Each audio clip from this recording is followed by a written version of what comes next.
الدكتورة هالة السعيد وزيرة التخطيط والتنمية الاقتصادية. أهلا وسهلا دكتورة هالة. المهندس طارق توفيق رئيس الغرفة التجارية الأمريكية بالقاهرة. الدكتور محمد فريد رئيس الهيئة العامة للرقابة المالية. والسيد سي يونغ زو نائب المدير العام للمديرية العامة للتعاون التقني والتنمية الصناعية de la coopération technique et le développement industriel au sein des Nations Unies pour le développement industriel, l'UNIDO.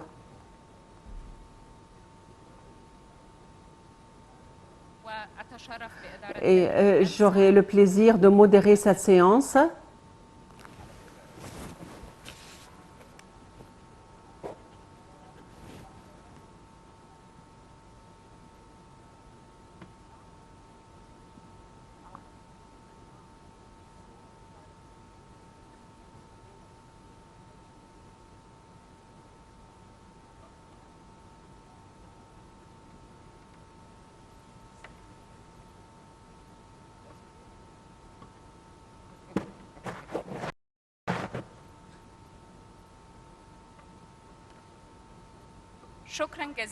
Merci beaucoup parce que vous êtes ici présents encore une fois. Et évidemment, nous allons commencer à amorcer cette séance importante en discutant les éléments les plus importants dans ce cadre. Je voudrais souhaiter la bienvenue à tous les présidents et toutes les personnes ici présentes, les excellences, les ministres et tous ceux qui se trouvent ici sur le podium. Je vais commencer tout de suite en m'adressant au docteur Mohamed Moït. En fait, il y avait des étapes claires entreprises par l'État égyptien durant les années précédentes pour activer les politiques du verre et nous avons suivi la relance des bonds ou des stocks verts pour financer les projets verts. Si vous pouvez nous donner une idée générale de votre évaluation de tout ce qui s'est passé dans ce domaine durant les années précédentes et comment faire ou comment aller de l'avant en matière de financement du verre. Merci beaucoup pour cette invitation et je remercie son Excellence Dr Yasmine pour ce premier forum. Et je veux dire que l'investissement climatique est au cœur des priorités de l'État et je pense qu'il y a 4 axes que nous pouvons aborder dans ce domaine. Le premier, c'est les sources de financement. Comment fournir des sources de financement liées à l'investissement vert, liées au climat, et la métamorphose climatique, ça c'est le premier axe. Deuxièmement, le financement, que le financement vise les projets d'investissement vert en faveur de l'environnement, les projets relatifs à l'énergie renouvelable, tout ce qui est lié à la minimisation de la pollution, endiguer la pollution et l'empreinte de carbone et tout cela. Ça aussi, c'est un autre point, c'est le financement et les dépenses. Le troisième point, c'est le fait de solliciter ou d'inciter aux étapes vers les projets verts. Le quatrième point, c'est les projets, ce qui est trait aux législatives financières dans ce cadre. Si nous allons aborder le premier point, on peut dire que le budget général du point a évoqué l'étendue climatique y a été intégrée en tant que partie intégrante du budget général en matière d'investissement. Les revenus et les impôts, on les utilise pour les projets verts. Deuxièmement, les initiatives et pour minimiser, endiguer la pollution. Numéro 3, cette année, par exemple, avec le ministère de la Planification et la ministre de la Planification, nous avons focalisé sur le fait d'avoir 50% plus ou moins dans le domaine d'investissements gouvernementaux dans des projets verts et pour le projet climatique durable et endiguer la pollution. Et un des projets, par exemple, nous avons consacré 3 milliards de livres égyptiennes pour un projet tel que les voitures qui sont en faveur de l'environnement, qui fonctionnent avec le gaz. Et c'est un projet que nous avons commencé dans 3 gouvernorats. Aujourd'hui, on en est à 15 gouvernorats. Le projet des voitures électriques, tout ce qui est susceptible d'alléger ou de favoriser cette métamorphose vers le vert. Nous avons consacré 3 milliards de livres dans ce domaine-ci. J'évoque la première partie. Depuis l'année 2020, en tant que ministère des Finances, nous avons entrepris une démarche et nous avons lancé les stocks verts ici en Égypte et au nord de l'Afrique. Et on est le numéro 2 au niveau du continent africain et nous avons des stocks à 700 millions de dollars et nous avons fait des prêts verts avec à peu près 25 de banques au taux de 1,5 milliard de dollars et donc c'est ainsi que nous avons évoqué le prêt vert ou l'empreinte climatique dans ce genre de financement et l'autre révision dans ces deux, nous avons où les instances de notage, on a pris un excellent notage. Il y avait le processus de financement et puis nous avons fait le tri de manière à ce qu'il y ait un cadre de financement durable dans une société souveraine. Et ça, c'était très important car c'est ainsi que je formule le cadre du processus de financement que nous abordons. Ça, c'est 2 cadres, le cadre de financement et le cadre d'utilisation. Le troisième point, c'est le côté relatif aux modalités d'aide à travers des intensifs incentives que nous allons donner au secteur privé dans l'industrie des voitures. Par exemple, une partie des stratégies des voitures, c'est que j'encourage le secteur privé pour aller vers les voitures électriques avec un taux d'encouragement important pour la fabrication et le producteur et le consommateur et pour donner des privilèges en matière de financement et de taxes de manière à ce qu'ils travaillent avec nous dans le domaine du financement vert et des projets verts et aussi il y a d'autres sommes qui seront imposées à l'investissement sur les choses qui font une pollution de l'environnement.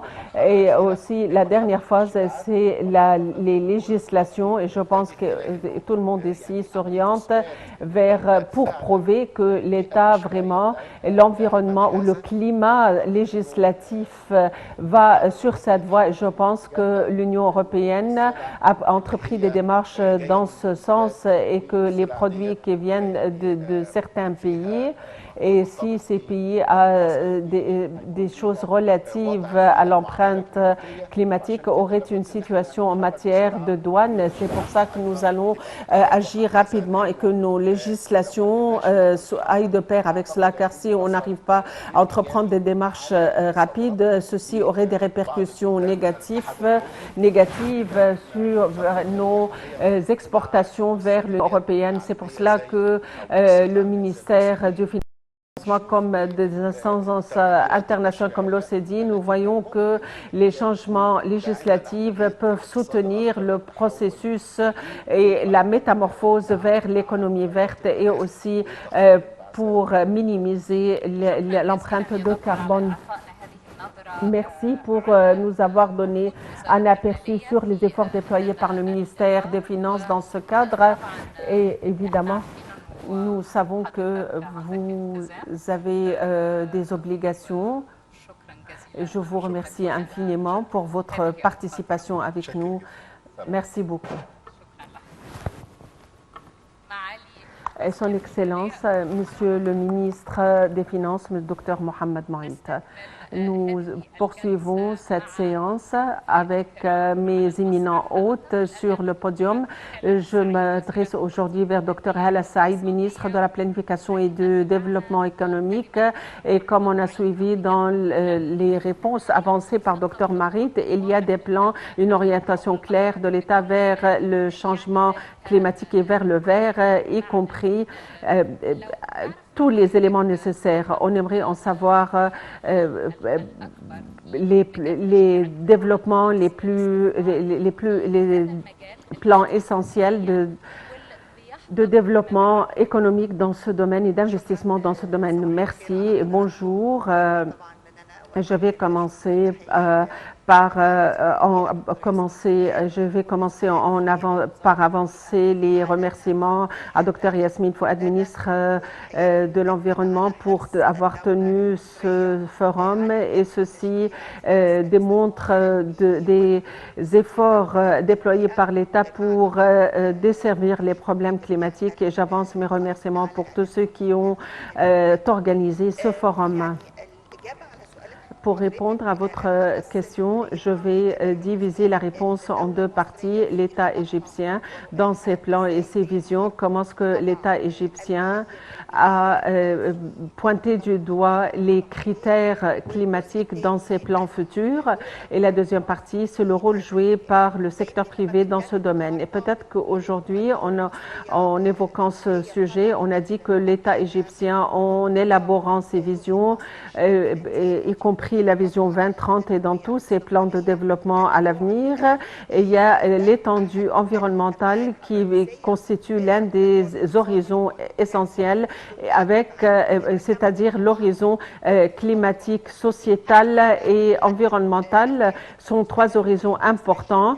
Et même en évoquant le plan de l'Égypte 2030, nous évoquons l'environnement, la vision climatique, environnementale, globale, et nous avons des objectifs essentiels qui est les ressources naturelles durables et comment faire face au changement climatique, comment sauvegarder la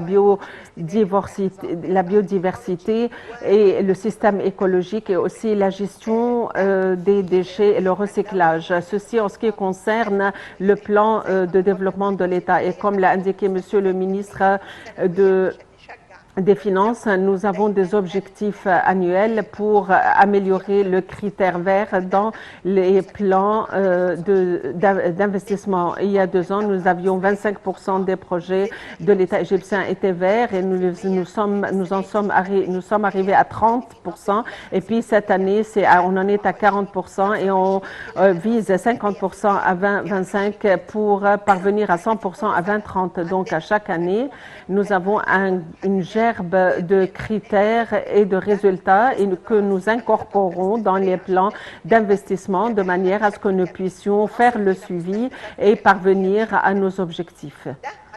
Ceci, pour parvenir à cela, c'était très important de former tous ceux qui travaillent dans ce secteur et en ce qui concerne renforcer les capacités.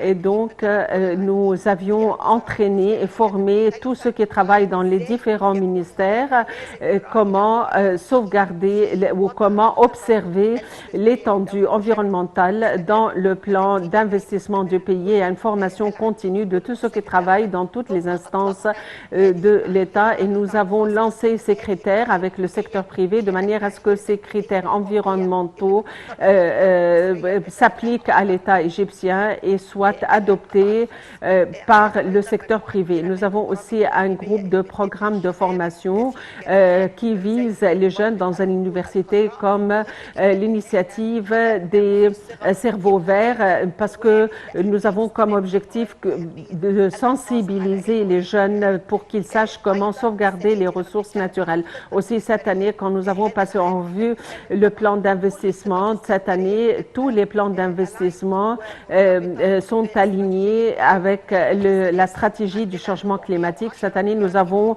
910 milliards d'années qui sont consacrés au plan d'investissement cette année, qui cible l'adaptation et le changement climatique, y compris à 78% pour alléger l'impact du changement climatique et 22% sont adressés aux projets d'adaptation. Et la plupart de ces projets sont des projets relatifs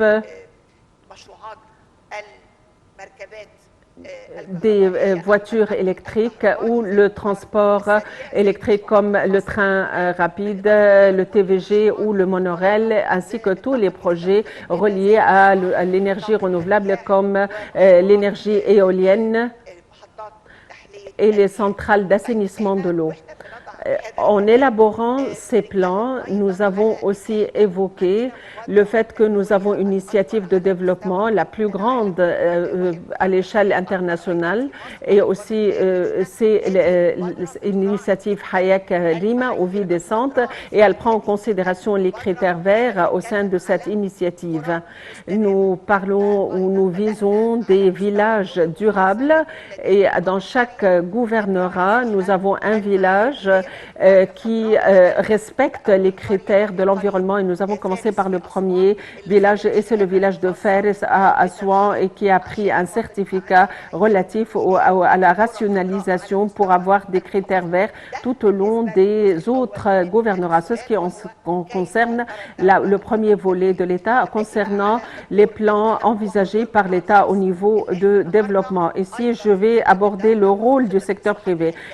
À présent, au niveau du redressement structural et des projets de l'État, nous nous basons sur le secteur privé et aujourd'hui, nous voulons un secteur privé qui dirige le processus de développement. Et dans le cadre des redressements structurels, nous parlons d'un document pour les propriétés de l'État et pour le processus de développement et aussi pour le fait que l'État va céder quelques secteurs au secteur privé. Il y a un nombre de projets que l'État égyptien a sollicité ou invité le secteur privé pour les tenir comme des projets d'assainissement de l'eau en coopération avec le ministère de la Population et du ministère des Finances. Nous avons un nombre de centrales et pour l'énergie éolienne aussi a été lancé et cédé pour le secteur privé et aussi c'est très important quand on s'est adressé au secteur privé.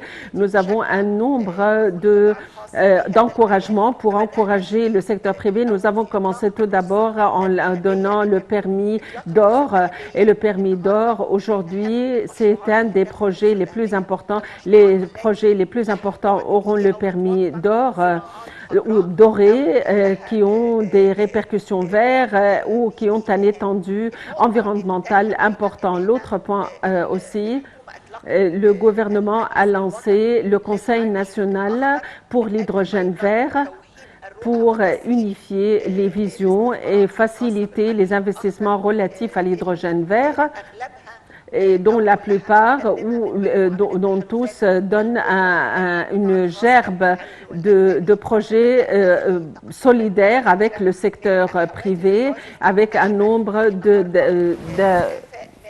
incentives pour les exempter du VAT et aussi les exempter plus de 35% et pour que le budget, les taxes ne soient pas au-delà de 35% pour les investissements, pour encourager l'intégration du secteur privé dans un taux d'investissement très large qui soit profitable à l'économie nationale. Aussi, je voudrais pointer du doigt en tant que parce que j'ai l'honneur d'être à la tête du Fonds souverain d'Égypte.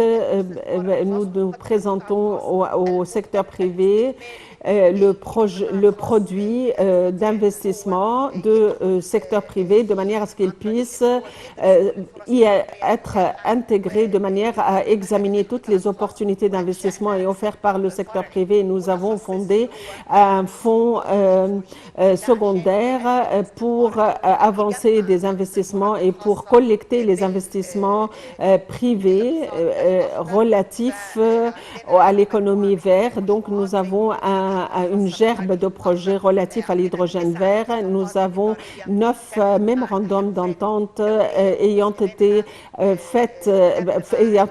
signés par des alliances internationales avec d'investissements très importants. Et nous avons fondé la première usine pour la production de l'hydrogène vert en Afrique et avec les marchés émergents dans la zone économique du canal de Suez. Et il y a déjà la relance ou le lancement expérimental a été fait lors de la COP27 et aussi nous avons signé un nombre de mémorandums avec des alliances du secteur privé pour donner les concessions relatives aux centrales du secteur privé dans Gabalizet et Zafarana, de manière à ce que les prix seront décernés dans 2 mois. Et ceci fait partie des 17 alliances qui se sont présentées pour les projets de l'assainissement de l'eau. Aussi, nous devons pointer du doigt que nous avons lancé le premier corps égyptien d'investissement, qui sont les certificats de carbone IGCOP, qui est une alliance avec le secteur privé. On l'a soutenu dans le cadre institutionnel, dans son cadre institutionnel, et la bourse égyptienne et le corps de surveillance égyptien et aussi ça a été fait en marge de la COP27 et finalement tous les bâtiments qui appartiennent au fonds d'Égypte, au fonds souverain, sont réadaptés de manière à ce qu'ils se plient aux critères verts durables qui constituent un des principes essentiels sur lesquels se fonde l'investissement dans le fonds souverain, le fonds égyptien souverain. Merci à son Excellence la ministre Hala Saïd, un grand effort avancé et merci beaucoup parce que c'est à plusieurs échelles. Vous avez pointé du doigt les facilités accordées au secteur privé et ceci va nous emmener à la prochaine question qui serait adressée à l'ingénieur Tariq Tawfiq, chef de la chambre commerciale égypto-américaine. Vous faites partie d'une société d'hommes d'affaires et vous avez des privilèges dans le climat d'investissement ici en Égypte en ce qui concerne les projets verts et les initiatives environnementales. Quel est le rôle joué par le secteur privé pour élargir ce genre ou augmenter ce genre de projet? Évidemment, je pense que le changement de la politique de l'État aujourd'hui, quand l'État déclare que l'infrastructure du partenariat avec le secteur privé et le lancement d'un nombre de projets par l'État et que ces projets soient accordés au secteur privé, que ce soit en matière d'énergie renouvelable ou d'assainissement de l'eau ou le changement vers le vert. Apparemment, le plan de l'État accorde une grande partie au côté de développement et va compter davantage sur le secteur privé. Nous avons des exemples dans plusieurs régions en matière d'énergie renouvelable. Il y a aussi les centrales électriques qui avaient beaucoup de déchets et comment les transformer en matière d'énergie, comment les transformer en énergie renouvelable. Et ça, c'est la politique de l'État qui travaille conjointement avec le secteur privé et va compter sur le secteur privé.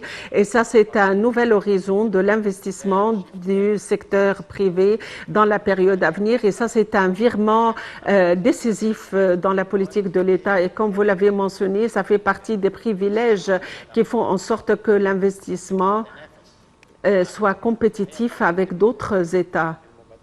Et parmi les initiatives entreprises aux États-Unis, il y a eu plusieurs initiatives de manière à orienter l'investissement vers l'énergie renouvelable et il y a eu une situation de concurrentielle.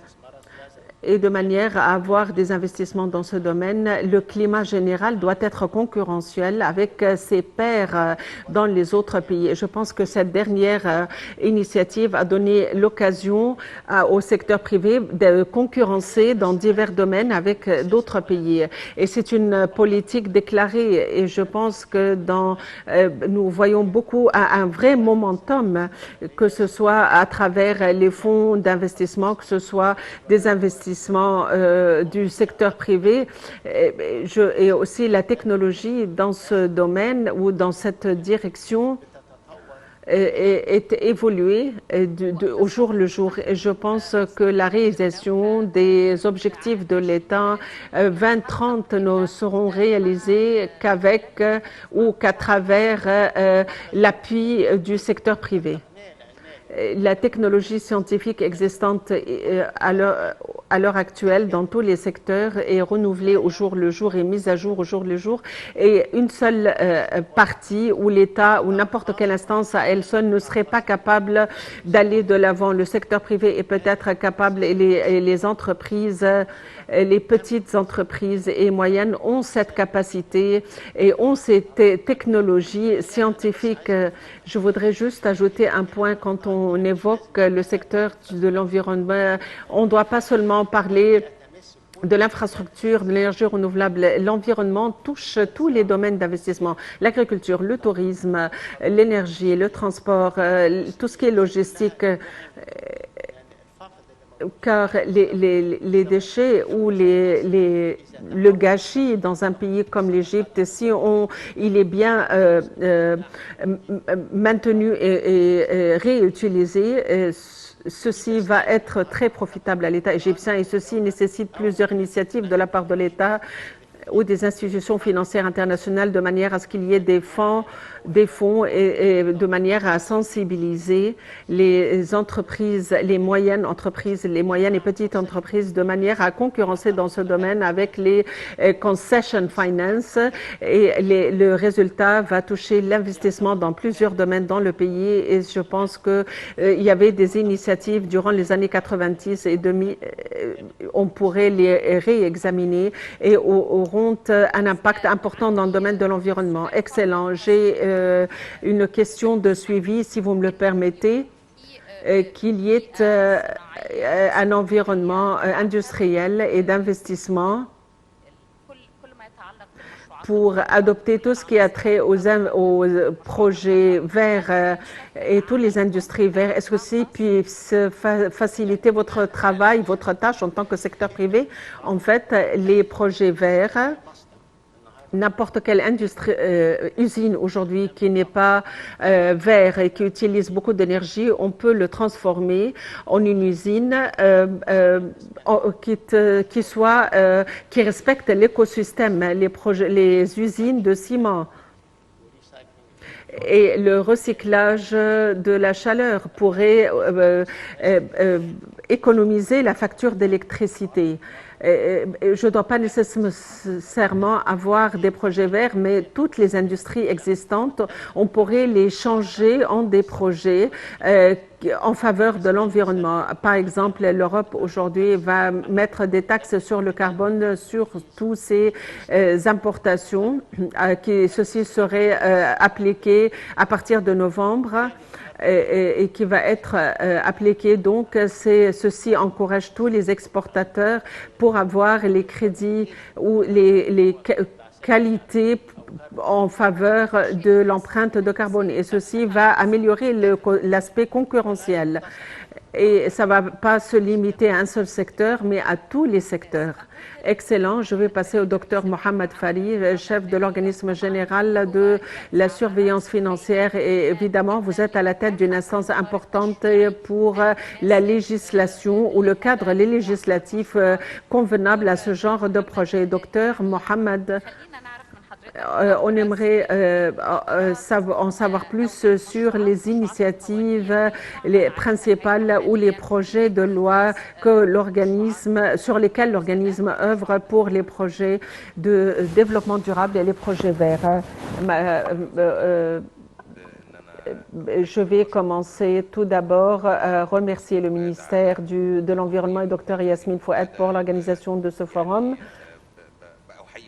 Et je salue le rôle qu'elle a joué. C'est un rôle qui est très important en matière d'organisation continue et pour faire face aux problèmes de l'environnement, car les problèmes de l'environnement sont reliés à tous les ministères. Et aujourd'hui, peut-être on va parler en détail en ce qui concerne l'empreinte de carbone et dans quelques projets, on doit avoir une grande coordination avec le ministère du Commerce et du Commerce externe. Et en matière de négociation, comment est-ce que vous allez avoir à faire avec les taxes de carbone et les obligations que vous allez avoir sur les produits égyptiens pour les exporter vers l'Union européenne. Et c'est un rôle qui n'est pas du tout facile pour coordonner. Donc, nous saluons le ministère de l'Environnement.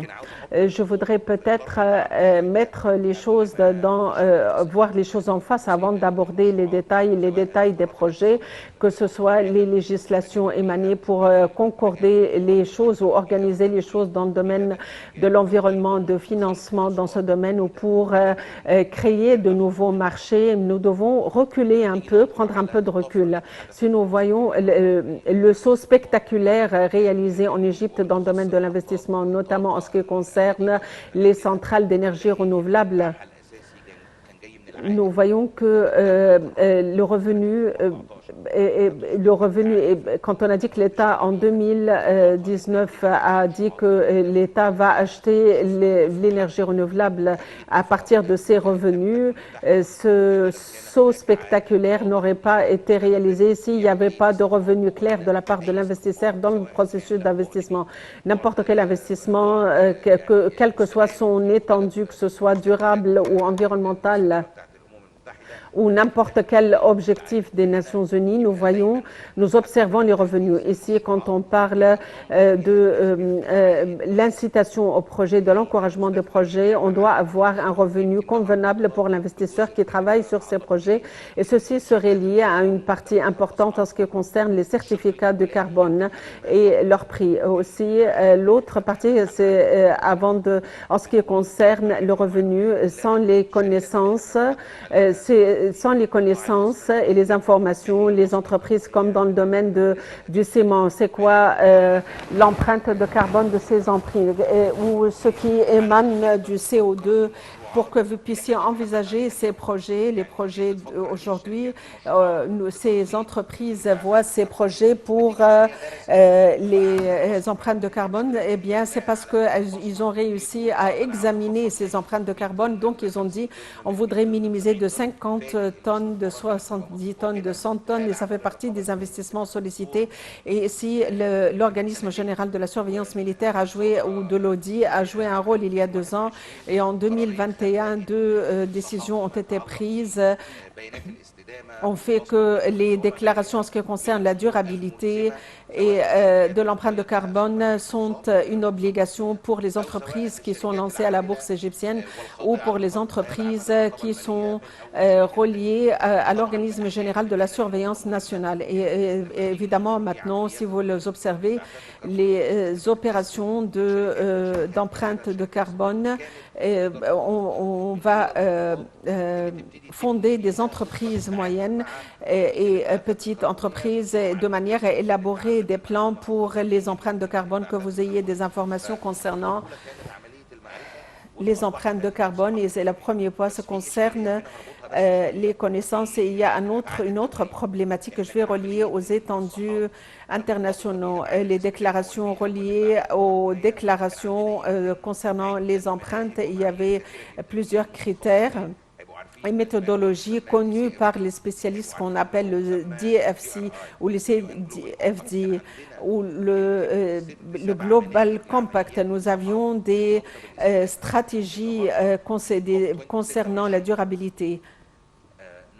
Depuis la COP26, il y avait des résultats. C'est que l'Institut qui évoque les critères de l'audit international. Durant les 3 derniers mois, a lancé les critères internationaux pour les processus de déclaration concernant la durabilité et l'empreinte de carbone. Et par conséquent, au niveau international, vous avez des critères clairs adoptés par 12 quand on parle des critères d'audit. On dit toujours que les critères d'audit sont appliqués à l'échelle de toutes les entreprises. Aujourd'hui, ce que nous avons, ce qu'on appelle le standard international, le SS1 ou SS2 ou les autres critères. Il y a des critères spécialisés et des critères généraux pour l'empreinte de carbone pour les entreprises. Et il y a une référence internationale générale adoptée par toutes les personnes concernées. Nous allons parvenir à une période où nous devons appliquer ces critères. En Égypte, quand on s'est basé sur le TFD, on s'est basé sur ces critères et ces informations qui sont utilisées par tous ceux qui qui utilisent le carbone. Je pourrais minimiser mon utilisation, mon recours au papier, chose qui aurait son impact sur l'empreinte de carbone. Donc, on va mettre les informations face à l'investisseur de manière à ce qu'il puisse prendre sa décision, prendre une décision. Et s'il y a les législations qui gèrent ces projets pour des définitions et des éclaircissements pour les certificats verts de durabilité et de l'environnement et de la femme, tout ce qui est lié aux problèmes de durabilité et au financement spécialisé à tous ces projets, de manière à ce que ces entreprises, après avoir fourni l'information, puissent appliquer ces projets à travers ces certificats dans des marchés et que ces certificats aient des notations. Donc ici, vous avez fourni des éléments de financement unifiés, même les certificats ou les transition bonds ou les bons de transition qui ne sont pas encore verts, mais c'est une tentative.